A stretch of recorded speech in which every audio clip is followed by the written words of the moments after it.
महाराष्ट्र आवाज न्यूज।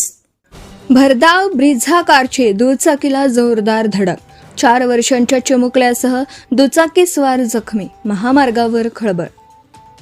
राष्ट्रीय मुंबई-आग्रा महामार्गावर पुन्हा एकदा वेगाच्या बेफिकिरीचा फटका बसल्याची घटना समोर आली आहे।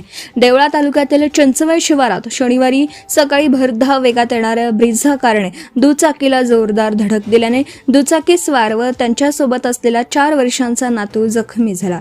या घटनेमुळे परिसरात काही काळ खळबळ उडाली। प्राथमिक माहितीनुसार सकाळी सुमारे 11 वाजेच्या सुमारास चिंचवड शिवारातील जिओ पंपाजवळ डिव्हायडर परिसरात हा अपघात घडला। मालेगावकडून नाशिकच्या दिशेने जाणारी ब्रिझा कार क्रमांक MH19 CU 4526 हिने मोटारसायकल क्रमांक MH41 AV 4207 ला धडक दिल्याचं सांगण्यात आलं। घटनास्थळी उपस्थित नागरिकांच्या म्हणण्यानुसार कारचा वेग जास्त असल्याची चर्चा होती।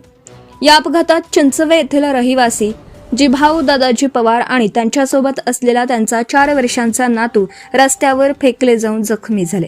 अपघातानंतर काही काळ परिसरात गोंधळाचं वातावरण निर्माण झालं। स्थानिक नागरिकांनी तात्काळ मदतीसाठी बजरंग रुग्णवाहिकेला संपर्क साधला व जखमींना उपचारासाठी चांदवड येथे हलवण्यात आलं। अपघातानंतर कार थांबवण्यात आली। यावेळी स्थानिक नागरिक आणि कारमधील चालक व महिलेमध्ये शाब्दिक वादही झाल्याची माहिती समोर आली।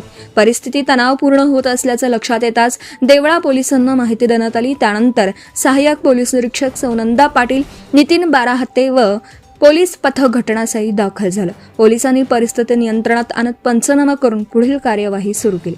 अपघातात 2ही वाहनांचं नुकसान झालं आहे। पोलिसांच्या समन्वयातून संबंधित कार चालकांनी रुग्णालयात जाऊन जखमींची भेट घेत काही आर्थिक मदत केल्याचीही माहिती मिळत आहे।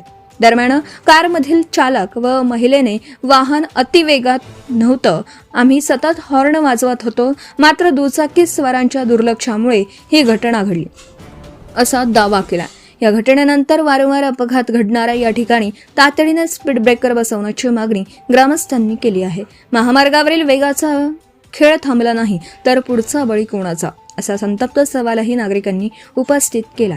दरम्यान वाहन चालकांनी वेगाची मर्यादा पाळावी व बेशिस्त वाहन चालना टाळावी असं आवाहन देवळा पोलिसांनी केलं आहे। सदर घटनेचा पुढील तपास देवळा पोलीस करीत आहेत। आवाज महाराष्ट्रासाठी Anil Kadam, Malegaon. Subscribe now and press the bell icon. Never miss an update.